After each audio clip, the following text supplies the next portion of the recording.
সিঁড়িটা উপর থেকে দেখার নিচ পর্যন্ত দেখানোর চেষ্টা করি। ভেনগুলো দেখো, দেখো প্রত্যেকটা সিঁড়ির যে ভেনটা গিয়েছে প্রত্যেকটা একই রকম। দেখো প্রত্যেকটা সিঁড়ির যে ভেনটা গিয়েছে প্রত্যেকটা একই রকম, প্রত্যেকটা একই রকম। মাস্ট মনে হবে একটা মার্বেল থেকে করা। তারপরে এই যে চাতালটা হয়েছে এটা যে আড়ে ভেন্সের, যেহেতু আড়ে ভেন্সের এটাও যে মেলেনি সেরকম নয়।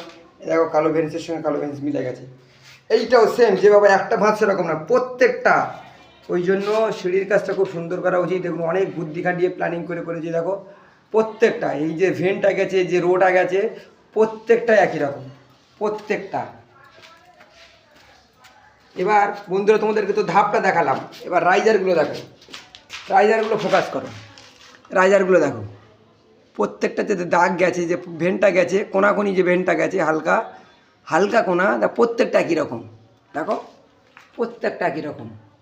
ওই জন্য এইরকম হলে সিঁড়ির লুকটা মারাত্মক আসবে। তার মাঝখানে আবার কালো চিপ, কালো চিপটা এখন ভালো বোঝা যাচ্ছে না, পালিশে ভালো বোঝা যাবে। সেইগুলো লক্ষ্য রাখতে হবে, পালিশে খুব সুন্দর বোঝা যাবে। তখন ফুল ভিডিও নিয়ে আসবো। Tata, bye bye.